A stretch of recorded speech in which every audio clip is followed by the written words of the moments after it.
Niistä löytyy voimaa, Niissä on omat kommervenkkinsä.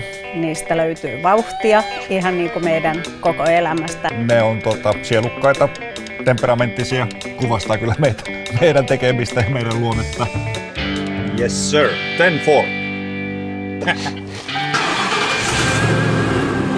Me voidaan lähteä liikkeelle rock'n'roll-meiningillä ja toisaalta me voidaan sitten lipua tyylikkäästi 64 vuotta vanhalla Thunderbirdillä.